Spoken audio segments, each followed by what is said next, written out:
It is now my pleasure to bring up to the stage a woman many of you have probably seen before. I've known her for quite a few years, and she has a special story to share with you.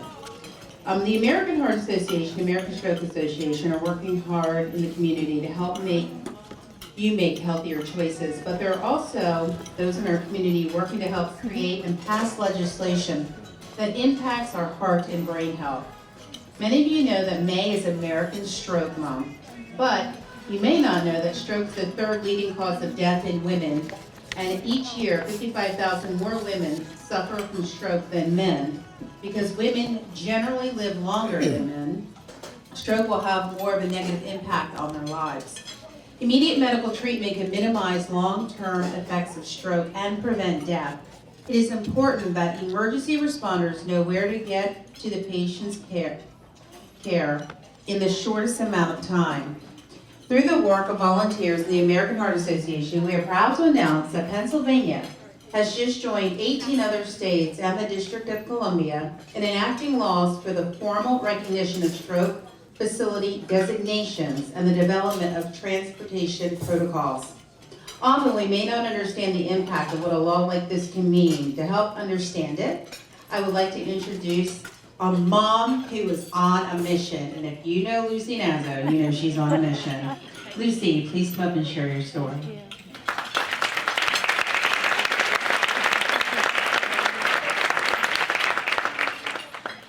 Thank you.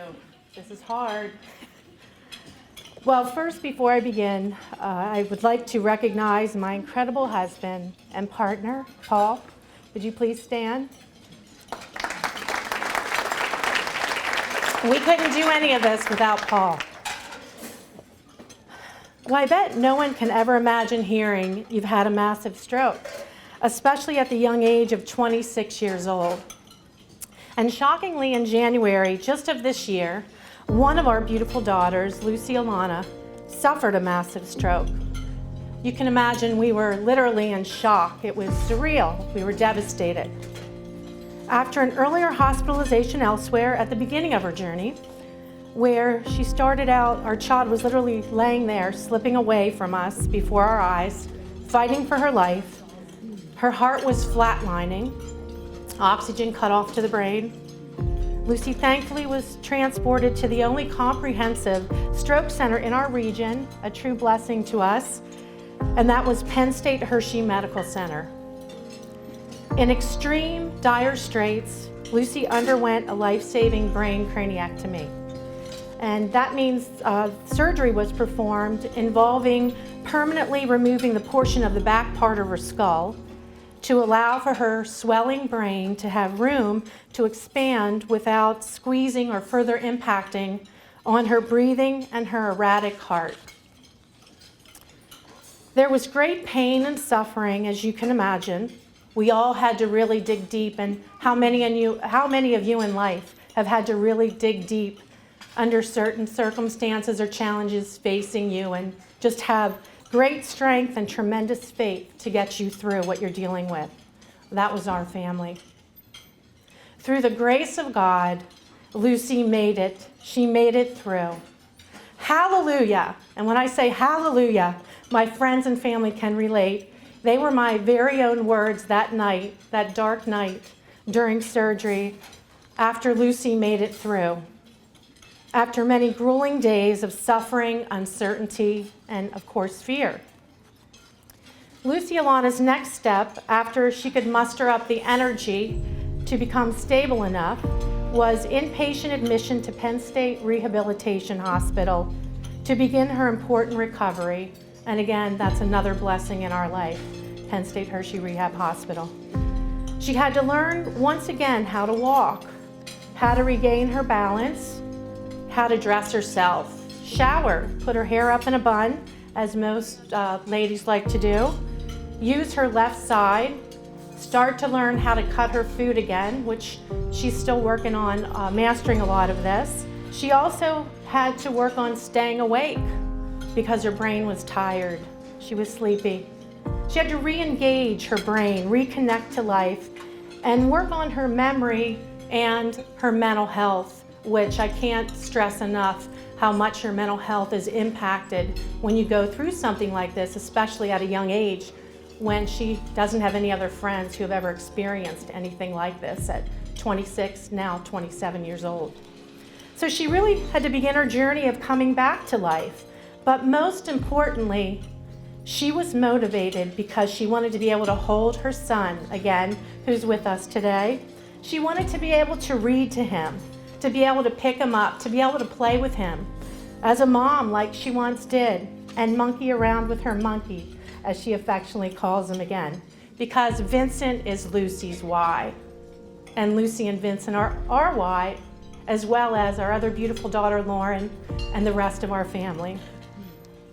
So much credit is due to her remarkable team, the extraordinary medical professionals that cared for her, pushed her forward, and fought for her to obtain the best rehabilitation resources available at the young age of 26 years old.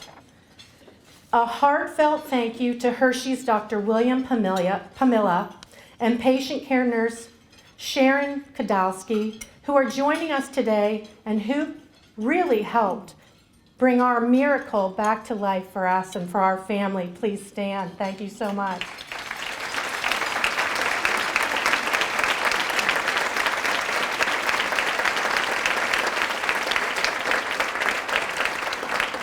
You, along with doctors Zacco, Ermac, Reichwein, Ibrahimi, Zammer, Anderson, Cortez, Mazzario, Gonzalez, McCann, Aronoff, Sammy, and there's such a long list, and Ray and Nitya, our pastors, nurses, and so many others are extraordinary stroke heroes. You held our hand throughout this overwhelming and difficult journey, guiding us, giving us hope, and helping to infuse new life into our precious daughter. Paul, Lucy, Vincent, our other beautiful daughter, Lauren, and our extended family are forever grateful, from the bottom of our heart. Since that life-altering event, Lucy Alana and her beautiful son, Vincent, moved back home with my husband and I. Lucy Alana has continued her journey through a grueling schedule of medical appointments, home health therapy, and commuting back and forth with her driver, Paul, her father, to Hershey for outpatient therapy, focusing on healing, regaining back her life and strength one step at a time, often one moment at a time, and I really truly mean that, and literally one day at a time.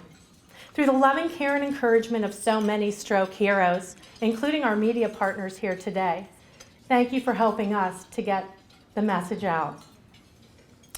And another big stroke hero in our life, the Capital Region American Heart Association and American Stroke Association, who have given Lucy a voice, who have given her support, who have helped instill self-esteem and confidence, given her a lift up on her journey.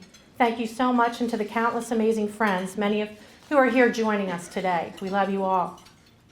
We are incredibly proud and inspired by our daughter, by her hard work and determination, by her will to make it, and by her passion to now help others, even on days when it would be easier for her to stay in bed and rest her exhausted brain and her tired body.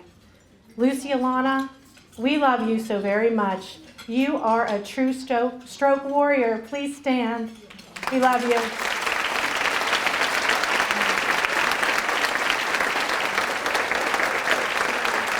So as soon as stroke hit our family, we immediately began researching stroke. And one of the pieces of information that I quickly uncovered was legislation that the American Heart Association and American Stroke Association were working on, House Bill 23. When I realized the legislation would ensure the best and most timely medical treatment by helping emergency responders know where to transport stroke patients for the best care in the shortest amount of time, it became our mission, our family's mission, to see that it was signed into law as soon as possible to help other families just like ours. Remember, time loss is brain loss, and a stroke occurs every 40 seconds, and time matters. So this was of utmost importance to us. Under current law, the Pennsylvania Department of Health reports when a hospital is certified only as a primary stroke center by a national accrediting agency and provides the information to EMS and medical directors. However, with the new law, the hospital certification program includes 2 additional tiers or levels of certification: acute stroke ready hospital and comprehensive stroke center. House Bill 23 adds these 2 levels to the existing law. Since January, I have become a mom on a mission, raising stroke awareness and education, advocating, and doing everything humanly possible in my power to ensure that other families don't have to suffer or go through what we've had to endure, what Lucy's had to endure. I am proud today to announce that House Bill 23 was just signed into law earlier this week by the governor. And now Act 4 is working to ensure that the individuals and families that suffer from a stroke will have better outcomes and a brighter future across the Commonwealth. In closing, we are forever grateful to so many special individuals who have helped save our daughter's life, including her doctors, nurses, therapists, medical professionals, and advocates who have joined her stroke journey. And we're equally appreciative of our friends and family members who lifted us up every day and continue to do so. And to all of our new friends who we've met along this journey, you also help fuel our fire. Remember, stroke doesn't discriminate against any age. Know the signs and symptoms of stroke: balance, eyes, face, arms, speech, time. Be fast and never give up hope. Thank you for your support and being here today.